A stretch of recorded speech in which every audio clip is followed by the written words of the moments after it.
నమస్కారం. Win TV news కి స్వాగతం. హెడ్లైన్ చూద్దాం.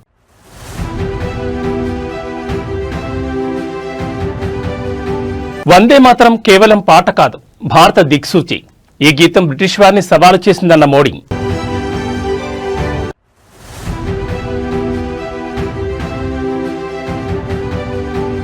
గంగవరం పోర్టు దగ్గర ఉద్రిక్త వాతావరణం. సెటిల్మెంట్ ఒప్పందం ఉల్లంఘనపై కార్మికుల ఆగ్రహం.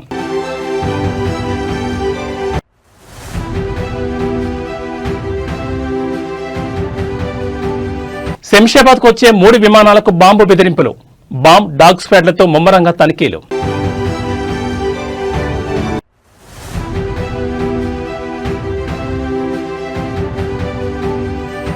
ఐఏఎస్ ఆమ్రపాడికి తెలంగాణ హైకోర్టులో చుక్కెదురు. క్యాట్ ఉత్తర్వులపై స్టే విధించిన ధర్మాసనం.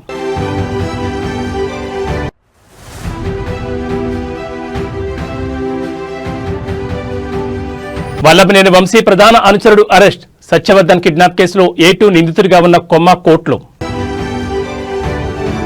ఇక డీటెయిల్స్ చూస్తే వందే మాత్రం కేవలం పాట కాదని, ఇది రాముడి భారత్ దార్శనికతను ప్రతిబింబిస్తుందని ప్రధాని మోడీ అన్నారు. వందే మాత్రం 150వ వార్షికోత్సవం సందర్భంగా పార్లమెంట్లో మోడీ ప్రత్యేక చర్చ ప్రారంభించారు. ఈ సందర్భంగా మాట్లాడుతూ వందే మాత్రం భారతదేశంలో బ్రిటిష్ పాలనకు వ్యతిరేకంగా ఒక యుద్ధ నినాదం అని పేర్కొన్నారు. ఈ సందర్భంగా ప్రతిపక్షాలపై ప్రధాని మోడీ విమర్శలు గుప్పించారు. కాంగ్రెస్ ను తీవ్రంగా విమర్శిస్తూ వందే మాత్రం 100 సంవత్సరాలు పూర్తి చేసుకున్నప్పుడు దేశం అత్యవసర పరిస్థితిలో ఉందని పేర్కొన్నారు. ఇక ఈ పాట 50 సంవత్సరాలు పూర్తి చేసుకున్నప్పుడు భారతదేశం పరాయి పాలనలో ఉందని తెలిపారు. బంకిం చంద్ర చట్టోపాధ్యాయ వందే మాత్రం పాటతో బ్రిటిష్ వారిని సవాల్ చేశారని గుర్తు చేశారు. స్వాతంత్ర పోరాటంలో వందే మాత్రం దేశానికి స్ఫూర్తినిచ్చి సాధికారతను కల్పించిందని స్పష్టం చేశారు.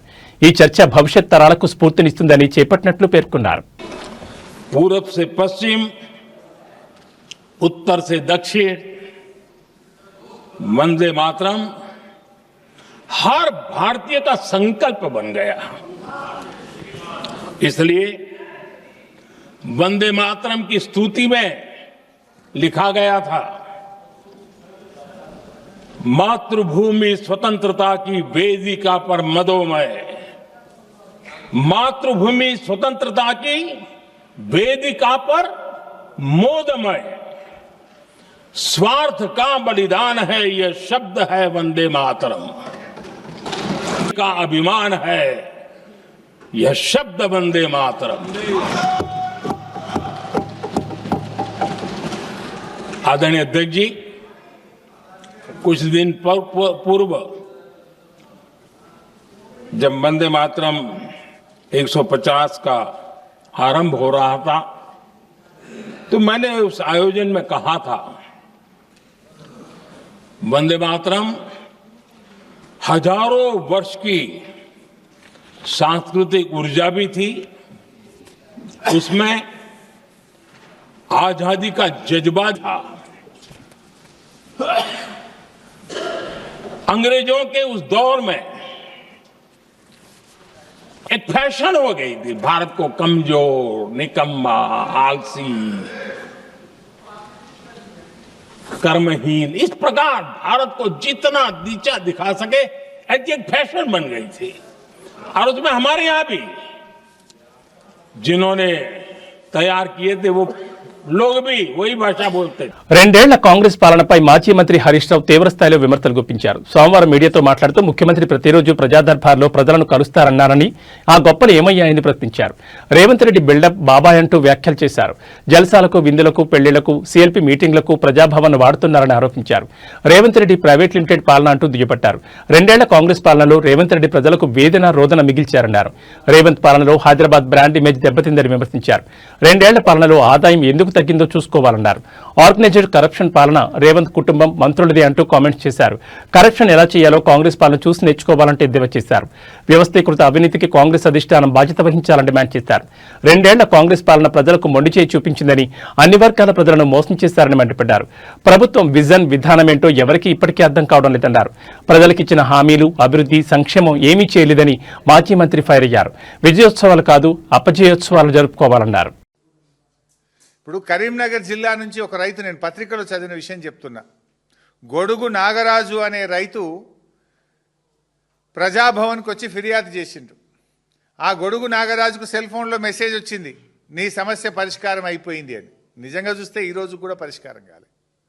అంటే నీ ప్రజాభవన్, నీ వేదిక ఎట్లా పనిచేస్తుంది, నువ్వు పోయింది లేదు, నీ మంత్రులు పోయింది లేదు, ఇచ్చిన దరఖాస్తులకు కనీస పరిష్కారం కూడా లేకుండా పోయింది.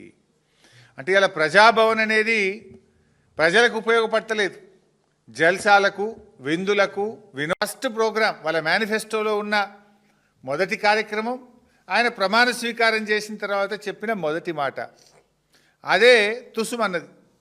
ఏం చెప్పింది వాళ్ళ మేనిఫెస్టోలో? ముఖ్యమంత్రి గారు తన కార్యాలయంలో ప్రతిరోజు ప్రజల్ని కలుస్తాడు, ప్రజా దర్బార్ నిర్వహిస్తాము అని మేనిఫెస్టోలోని మొదటి పారాలో చెప్పారు. చివరికి జరిగింది ఏంది? ఆ రోజు ప్రమాణ స్వీకారం చేసేటప్పుడు రేవంత్ రెడ్డి గారు రోజు ప్రజా దర్బారు నేను నిర్వహిస్తా, సామాన్యులు సైతం వచ్చి నన్ను కలవచ్చు అని చెప్పి గప్పాలు కొట్టిండు. ప్రమాణ స్వీకారం చేసి ఒక్కరోజు మాత్రమే ఇలా కళ్యాణ లక్ష్మి షాదీ ముబారక్, తులం బంగారం ఇస్తా అన్నాడు రేవంత్ రెడ్డి. సరే తులం బంగారం వచ్చిందా లేదా నాకు తెలుసు, ఇవాళ రాష్ట్రంలో ఎక్కడ రాలే. చివరికి పరిస్థితి ఏడికి వచ్చిందంటే మొన్న రామగుండం ఎమ్మెల్యే గారు చెక్ ఇచ్చింది, కళ్యాణ లక్ష్మి చెక్, నేను టీవీలో చూసిన. సంకల బిడ్డనెత్తుకొని వచ్చింది ఆమె, పెళ్ళై పిల్ల పుట్టినాక చెక్ వస్తుంది. నీ తులం బంగారం రాకపోయే కానీ చివరికి చెక్ ఎప్పుడు వస్తుంది అంటే పిల్ల పుట్టినాక వస్తుంది. వీళ్ళ మేనిఫెస్టోలో ఏం పెట్టారు తెలుసా? పెళ్లి కాకముందే పెళ్లి మండపములోనే పెళ్లికి అందేటట్టు తులం బంగారం ఇస్తాం, చెక్కు ముందే ఇస్తాం. ఇప్పుడు మరి ఏమొచ్చింది? తులం బంగారం రాలే, పిల్ల పుట్టినాక చెక్ వచ్చే కాడికి వచ్చింది. ఇవాళ కళ్యాణ లక్ష్మి కింద ఈ రాష్ట్ర ప్రభుత్వం ఇక ఈయన మాట్లాడితే దుబారా గురించి, మా ప్రభుత్వం గురించి గతంలో అబద్ధాలు మాట్లాడిండు. రేవంత్ రెడ్డి గారు ఒక క్యాంప్ ఆఫీస్ కడుతుండే, ఇప్పుడు మొదలు దానికి 10 కోట్లు శాంక్షన్ చేసిండ్రు, సాల్తలేవంటే 30 కోట్లు శాంక్షన్ చేసిండ్రు, 30 కోట్లు చాలతలేవంటే 70 కోట్లు శాంక్షన్ చేసిండ్రు. ఇప్పుడు 70 చాలతలేవంటే 100 దాటుతుందట. మళ్ళీ అది ఎక్కడ కడుతుంది? ఇది ఎంసీహెచ్ఆర్డీలో దాదాపు 100 కోట్లు పైచిలకు ఖర్చు పెట్టి ముఖ్యమంత్రి గారు క్యాంప్ ఆఫీస్ కడుతుంటారు. అవసరమా నీకు 100 కోట్లు? పేదవాళ్లకు ఫీజు రియంబర్స్మెంట్ అడిగితే నన్ను కోసుకతి నుండి పైసలు లేవంటాడు. ఈయన ఫుట్బాల్ షోకుల కోసం, ఈయన ఫుట్బాల్ ఆడడం కోసం, ఈయన ఒక్కడి కోసమే 5 కోట్లతోని మాజీ మంత్రి ఎమ్మెల్యే జగదీష్ రెడ్డి ముఖ్యమంత్రి రేవంత్ రెడ్డిపై అలాగే ఎస్ఆర్బీసీ ప్రాజెక్టు పూర్తి చేయడంలో కాంగ్రెస్ వైఫల్యంపై తీవ్రస్థాయిలో ధ్వజమెత్తారు. ఎస్ఎల్బీసీ టన్నెల్లో చిక్కుకున్న మృతదేహాలను వెలికితీయడం కూడా చేతకాని ప్రభుత్వం ఈ ప్రాజెక్టును పూర్తి చేస్తామంటే ప్రజలు ఎలా నమ్మాలని జగదీష్ రెడ్డి ప్రశ్నించారు. కేటీఆర్ బయటపెట్టిన 5 లక్షల కోట్ల భూ కుంభకోణం కారణంగా ముఖ్యమంత్రి రేవంత్ రెడ్డి ఫ్రస్ట్రేషన్లో ఉన్నారన్నారు. అందుకే ఆయన కేసీఆర్ గురించి నీచంగా మాట్లాడుతున్నారని ఆరోపించారు. పాపం ఎప్పుడు తన సహజ స్వభావాన్ని ఇంకా కూడా విడనాడటం లేదు. 2 సంవత్సరాలు పూర్తయినా కూడా చేస్తున్నదేమో ప్రజాపాలన పేరు మీద పర్యటనలు. ఒకవైపు ఎన్నికలు జరుగుతున్న సందర్భంలో టెక్నికల్ గా కేవలం ఒక సాకు తీసుకొని పట్టణాలలో సమావేశాలు పెడుతున్నా అని చెప్పి, అది కూడా ఖాళీ కుర్చీలకే ఉపన్యాసం ఇస్తూ మళ్లీ నోటికొచ్చినట్టు రోత మాటలు మాట్లాడుతున్నాడు. చాలా అసహ్యంగా, చాలా జుగుప్సాకరంగా ఉంటున్నాయి ముఖ్యమంత్రి మాటలు. ఎవడైనా పదవిలోకి వచ్చినప్పుడు కనీసం మారుతారు. ప్రతిపక్షంగా ఉన్నప్పుడు ఉపయోగించిన భాషను కానీ పదాలను కానీ జనరల్ గా వాడరు. అవాళ కొంత పౌరుషంగా మాట్లాడతారు, కొంచెం ఆవేశంగా మాట్లాడతారు. ఆ తర్వాత సహజంగానే అధికారంలోకి వచ్చినప్పుడు మళ్లీ బాధ్యతాయుతంగా మాట్లాడతారు. ఎక్కడైనా ఎవరైనా ఒక చిన్న సర్పంచ్ పదవి నుంచి మొదలు పెడితే పై వరకు కూడా ఒక వార్డు మెంబర్ కూడా నేను వార్డు మెంబర్ అయినా అని చెప్పి బాధ్యతగా ప్రవర్తిస్తాడు. కానీ వాళ్ళ ఈ ముఖ్యమంత్రికి ఆ మాత్రం విజ్ఞత కూడా లేదు. చాలా అసహ్యంగా మాట్లాడుతూ ఉన్నాడు. రోజు రోజు పెరిగిపోతుంది. బహుశా ఈ మధ్యకాలంలో ఒక 2-3 నెలల క్రితం కొద్దిగా మారిండు ముఖ్యమంత్రి అని చెప్పి కొంతమంది చర్చించుకుంటుంటే నేను విన్నా. కొద్దిగా భాష మార్చుకుంటున్నాడు అని చెప్పేసి అనే విషయాన్ని విన్నా. కానీ మరి నిన్న మొన్న మళ్ళీ తిరిగి మొదలైంది అంటే బహుశా ఆయనలో హిల్ట్ పాలసీ ద్వారా తన ఏదైతే లక్షల కోట్లు ప్రజాధనాన్ని కొట్టేయాలని చూసిండో, తన కుటుంబ సభ్యులు, తన బంధుమిత్రులకు అపరంగా కట్టబెట్టాలని చూసిండో, ఆ విషయంలో బీఆర్ఎస్ పార్టీ తనదైన పాత్ర పోషించి కేటీఆర్ గారు పెద్ద ఎత్తున దానిపైన ఉద్యమాన్ని ప్రారంభించిన తర్వాత నేను చేయదలుచుకున్న దొంగతనాన్ని అడ్డుకున్నాడన్న ఆక్రోశం కనబడుతుంది. బహుశా దాని వల్లనే మనిషి కొంత కింది మీద అవుతున్నాడు. బహుశా దాని ప్రభావం అనుకుంటున్నా. ఆ ఆక్రోశం నుంచి వచ్చేవే ఈ బూతులని నేను అనుకుంటా ఉన్నా. లేకపోతే కేసీఆర్ గారి గురించి ఆయన మాట్లాడుతున్న మాటలు, నేను దేవరకొండలో ఆయన చేసిన ప్రసంగం చూస్తే నాకు మొదట ఫోన్ చేసింది కాంగ్రెస్ పార్టీ కార్యకర్తలే నాకు ఫోన్ చేసిరు ఆ ప్రాంతం నుంచి. ఐఏఎస్ అధికారిని అమరాపాలికి తెలంగాణ హైకోర్టులో చుక్కెదురైంది. గతంలో అమరాపాలిని తెలంగాణ రాష్ట్రానికి కేటాయించాలని సెంట్రల్ అడ్మినిస్ట్రేటివ్ ట్రిబ్యునల్ ఇచ్చిన ఆదేశాలపై హైకోర్టు స్టే విధించింది. క్యాట్ జారీ చేసిన ఈ ఉత్తర్వులను నిలిపివేస్తూ తెలంగాణ హైకోర్టు మధ్యంతర ఉత్తర్వులు జారీ చేసింది. దీంతో అమరాపాలికి కేటాయింపు విషయంలో తాత్కాలికంగా అడ్డంకి ఎదురైంది. ఈ సందర్భంగా హైకోర్టు ఐఏఎస్ అమరాపాలికి కౌంటర్ దాఖలు చేయాలని సూచించింది. అనంతరం ఈ కేసుకు సంబంధించిన తదుపరి విచారణను 6 వారాలకు వాయిదా వేస్తున్నట్లు తెలంగాణ హైకోర్టు తెలిపింది. హైకోర్టు తాజా ఉత్తర్వులతో ఈ ఐఏఎస్ అధికారిని కేటాయింపు వ్యవహారం మరోసారి వార్తల్లో నిలిచింది.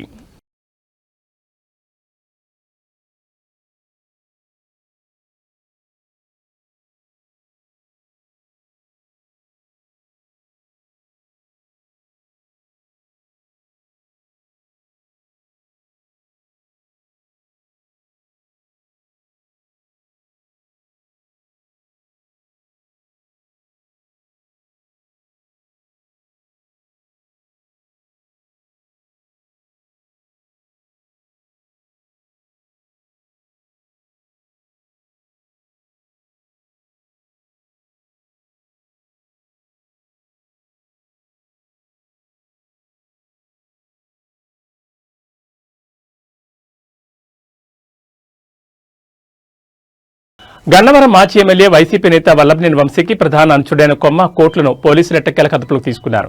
సంచలనం సృష్టించిన సత్యవర్ధన్ కిడ్నాప్ కేసులో A2 నిందితుడిగా ఉన్న కోర్టులు గత కొంతకాలంగా అజ్ఞాతంలో ఉంటూ పోలీసులకు చిక్కకుండా తప్పించి తిరుగుతున్నాడు.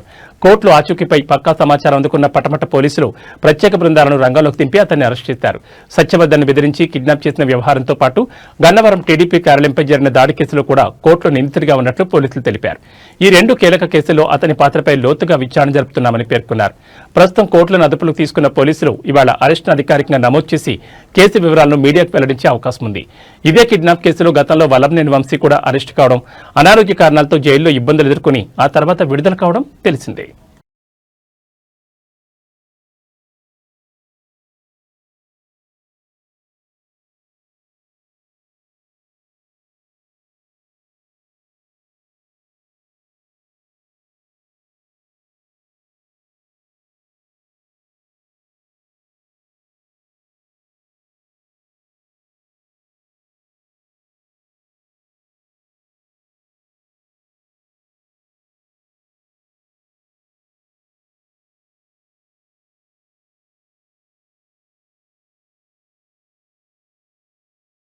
ప్రజాశాంతి పార్టీ అధ్యక్షుడు కేఏ పాల్ తెలంగాణ ముఖ్యమంత్రి రేవంత్ రెడ్డి నాయకత్వంలోని కాంగ్రెస్ ప్రభుత్వంపై తీవ్ర స్థాయిలో విమర్శలు గుప్పించారు. పాలనలో ప్రభుత్వం పూర్తిగా విఫలమైందని ఆరోపిస్తూ ముఖ్యమంత్రి వెంటనే తన పదవికి రాజీనామా చేయాలని డిమాండ్ చేశారు. ప్రభుత్వం అధికారంలోకి వచ్చి 2 ఏళ్లలో పూర్తిగా విఫలమైంది. ఎన్నికల ముందు ప్రజలకిచ్చిన ఒక్క హామీని కూడా రేవంత్ రెడ్డి పూర్తిగా నెరవేర్చలేదని పేర్కొంటూ ముఖ్యమంత్రి వెంటనే రాజీనామా చేయాలని డిమాండ్ చేశారు. కాంగ్రెస్ ప్రభుత్వంలో అనేక కుంభకోణాలు జరుగుతున్నాయని ఆరోపించిన కేఏ పాల్ ఇటీవల హెచ్ఐఎల్టీ స్కామ్ పేరిట 9,300 ఎకరాలను అమ్మేసి 5 లక్షల కోట్ల స్కామ్ చేసేందుకు ప్రభుత్వం సిద్ధమైందని విమర్శించారు. ఇటీవల హెచ్ఐఎల్టీ స్కామ్ మీద నేను కోర్టులో కేసు వేశాను. త్వరలో అన్ని ఆధారాలతో తెలంగాణ ప్రభుత్వంపై మరో 17 కేసులు వేస్తానని ఆయన సంచలన హెచ్చరిక చేశారు.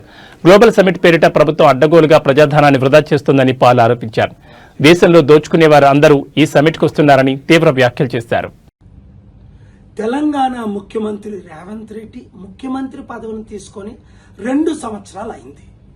1 సంవత్సరం నాకు అవకాశం ఇవ్వండి, అభివృద్ధి అంటేటో చేసి చూపిస్తానా. నేను కూడా ఆయనకు పూర్తి మద్దతుగా సీఎం కాకముందు, సీఎం అయిన తర్వాత ఒక 10-15 స్టేట్మెంట్స్ ఇవ్వడం మీరు చూశారు.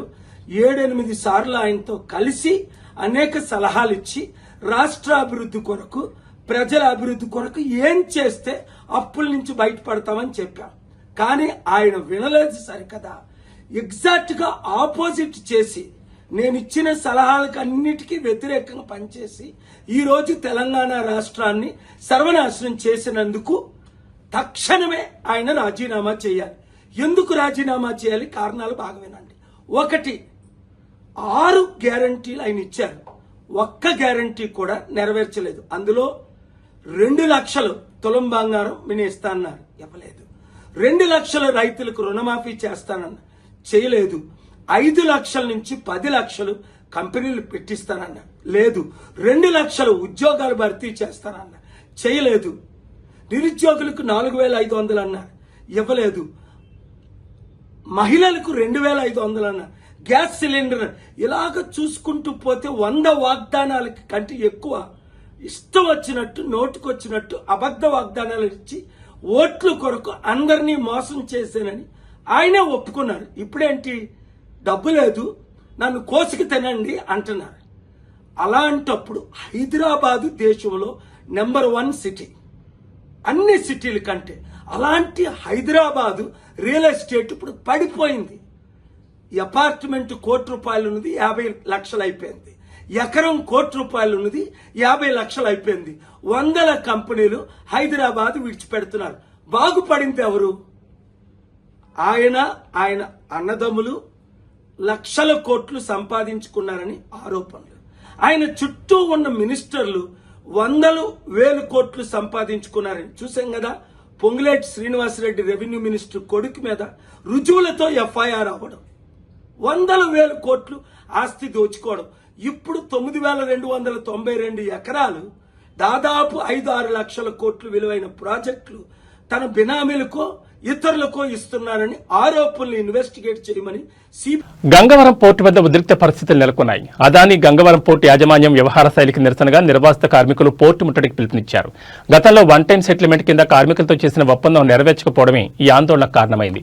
సెటిల్మెంట్ ఒప్పందం ఉల్లంఘనపై కార్మికులు ఆగ్రహం వ్యక్తం చేస్తున్నారు. నిర్వాసిత ఉద్యోగులకు వన్ టైం సెటిల్మెంట్ గా 27 లక్షలు చెల్లించేందుకు పోర్టు యాజమాన్యం హామీ ఇచ్చింది.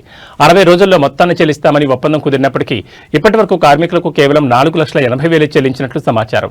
తమకు రావాల్సిన మరో 2,30,000 చెల్లింపును ఇన్కమ్ ట్యాక్స్ పేరుతో నిలిపివేసి కాలయాపన చేయడం కార్మికుల్లో తీవ్ర ఆగ్రహానికి దారితీసింది. పెండింగ్ లో ఉన్న 2,30,000 వెంటనే విడుదల చేయాలని కార్మికులు ప్రధాన డిమాండ్గా ఉంది. అదే సమయంలో ఆందోళన చేస్తున్న కార్మికులు కమిటీ సభ్యులపై ఉన్న పోలీస్ కేసులను తక్షణం ఎత్తివేయాలని డిమాండ్ చేస్తున్నారు. ఇప్పటికే గంగవరం పోర్టు కాలుష్యంతో ప్రజలు కార్మికులు ఇబ్బందులు పడుతుండగా ఇప్పుడు వేతనాలు సెటిల్మెంట్ పేరుతో ఇలా వేధించడం సరైంది కాదని కార్మిక సంఘాలు మండిపడుతున్నాయి. మా కార్మిక సమస్యలు వెంటనే పరిష్కరించాలి. అక్రమంగా పెట్టిన కేసులు ఇమ్మీడియట్లీ ఎత్తివేయాలి. అక్రమంగా పోలీస్ కేసులు ఎత్తివేయాలి.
హైదరాబాద్లోని శంషాబాద్ రాజీవ్ గాంధీ అంతర్జాతీయ విమానాశ్రయంలో బాంబు బెదిరింపులు తీవ్ర కలకలం రేపాయి. 3 అంతర్జాతీయ విమానాల్లో బాంబులు పెట్టినట్లు గుర్తు తెలియని వ్యక్తుల నుంచి ఈమెయిల్ రావడంతో విమానాశ్రయంలో ఒక్కసారిగా ఆందోళన నెలకొంది. కన్నూర్ హైదరాబాద్, ఫ్రాంక్ఫర్ట్ హైదరాబాద్, లండన్ హైదరాబాద్ మార్గాల్లోని విమానాలకు ఈ బెదిరింపులు వచ్చాయి. ఈమెయిల్స్ అందుకున్న వెంటనే అప్రమత్తమైన విమానాశ్రయ అధికారులు, భద్రతా సిబ్బంది ఆ 3 విమానాలు ల్యాండ్ అయిన వెంటనే తనిఖీలు చేపట్టారు. వెంటనే రంగంలో దిగిన బాంబు స్క్వాడ్, డాగ్ స్క్వాడ్ బృందాలు విమానాల్లో విస్తృత తనిఖీలు ప్రారంభించాయి. ప్రయాణికుల లగేజ్, క్యాబిన్ బ్యాగ్లతో పాటు కార్గో విభాగాన్ని కూడా క్షుణ్ణంగా పరిశీలిస్తున్నారు. మరోవైపు ఈ బెదిరింపు ఈమెయిల్స్ ఎక్కడి నుంచి వచ్చాయనే దానిపై సైబర్ క్రైమ్ విభాగం పోలీసులు దర్యాప్తు ప్రారంభించారు. ఈ ఘటనతో విమానాశ్రయంలో భద్రతను మరింత కట్టుదిట్టం చేశారు.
వైజాగ్ స్టీల్ ప్లాంట్లో మరో ఉద్యమం ప్రారంభమైంది. ఉక్కు నిర్వాసిత ఐక్య సంఘం ఆధ్వర్యంలో నిర్వహించిన చెలో Visakha steel plant main gate కార్యక్రమం ఉధృతంగా మారింది. ప్లాంట్ ఏర్పాటు కోసం భూములిచ్చిన ఆర్ కార్డు కలిగి ఉన్న ప్రతి కుటుంబానికి ఉద్యోగం ఇవ్వాలని, లేదంటే వారి భూములు తిరిగి ఇవ్వాలని నిర్వాసితులు స్పష్టమైన డిమాండ్లతో ఆందోళన దిగారు. నిరసనలో పాల్గొన్న నిర్వాసితులు భారీ సంఖ్యలో ప్లాంట్ మెయిన్ గేట్కు చేరుకున్నారు. రోడ్డుపై బైఠాయించి నిరసన చేపట్టడంతో స్టీల్ ప్లాంట్కు వెళ్లే ప్రధాన రహదారి పూర్తిగా బ్లాక్ అయింది. ఉద్యోగులు విధులకు వెళ్లకుండా వాహనాలు నాపి నిరసన తెలిపారు. ఇదిలా ఉండగా ఘటనా స్థలానికి చేరుకున్న పోలీసులు పెద్ద సంఖ్యలో మోహరించారు. పోలీసులు నిర్వాసితుల మధ్య వాగ్వాదం నెలకొనడంతో కొంతసేపు ఉద్రిక్తత చోటు చేసుకుంది. వైలెన్స్ కు పాల్పడొద్దని పోలీసులు పలుమార్లు హెచ్చరించారు. నిరసన కార్యక్రమంలో నిర్వాసితులు తమ కుటుంబాలతో కలిసి పాల్గొన్నారు. మా న్యాయమైన హక్కులు నెరవేరే వరకు ఈ పోరాటం ఆగదని వారు ప్రకటించారు. భూములు ఇచ్చి 40 ఏళ్లకు పైగా గడిచినా వాగ్దానం చేసిన ఉద్యోగాలు పూర్తి స్థాయిలో అమలు కాలేదనే ఆవేదన మరోసారి స్టీల్ ప్లాంట్ గేట్ వద్ద హోరెత్తింది.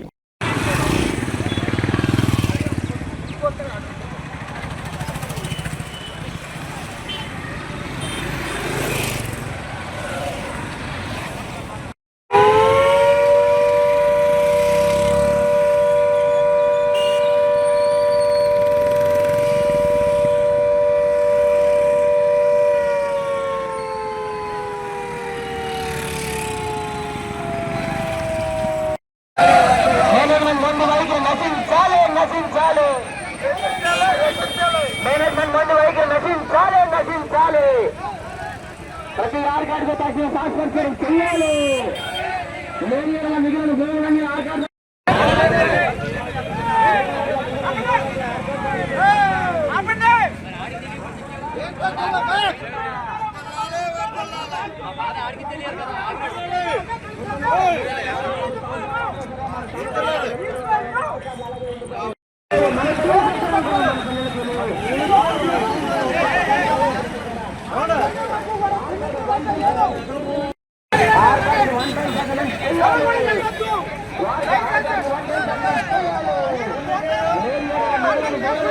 శీతాకాల ప్రయాణాలు, ఇండిగో విమాన సర్వీసుల రద్దు కారణంగా పెరిగిన ప్రయాణికుల రద్దీని నియంత్రించేందుకు భారతీయ రైల్వే కీలక చర్యలు చేపట్టింది.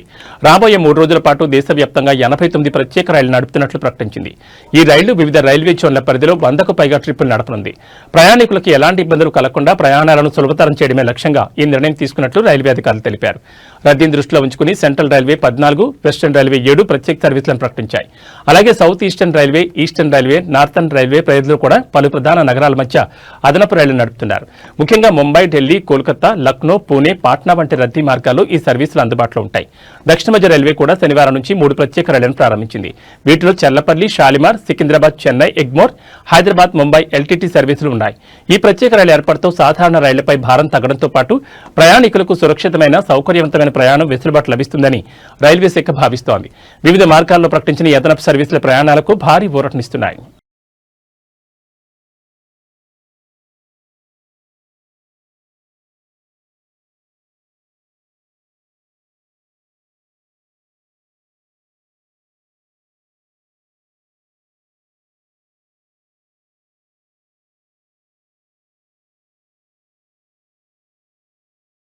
మలయాళ ఇండస్ట్రీలో సంచలనం సృష్టించిన లైంగిక వేధింపుల కేసులో ప్రముఖ నటుడు దిలీప్ ను కోర్టు నిర్దోషిగా తేల్చింది. ఇప్పటికే బెయిల్పై బయట ఉన్న నటుడికి ఈ తీర్పుతో ఊరట లభించింది. 2017లో దిలీప్ తనపై లైంగిక దాడికి పాల్పడ్డాడని ప్రముఖ నటి ఫిర్యాదు చేయడం ఇండస్ట్రీని కుదిపేసింది. నటి ఫిర్యాదుతో దిలీప్ ను అరెస్ట్ చేసిన పోలీసులు ఆయన్ను జైలుకు తరలించారు. తర్వాత న్యాయస్థానాన్ని ఆశ్రయించిన దిలీప్ బెయిల్పై విడుదలయ్యారు. తాజాగా కేరళలోని ఎర్నాకుళం కోర్టు ఈ రోజు తీర్పును వెలువరిస్తూ దిలీప్ ను నిర్దోషిగా ప్రకటించింది.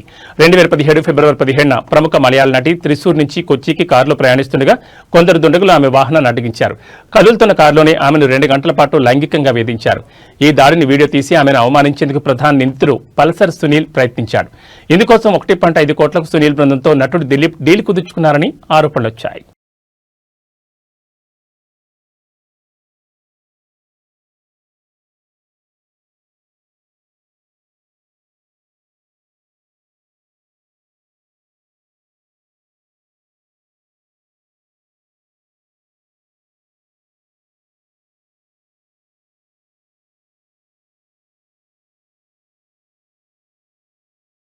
ఇవి ఈ బులెటిన్ విశేషాలు. మరో బులెటిన్లో మళ్ళీ కలుసుకుందాం. నమస్కారం.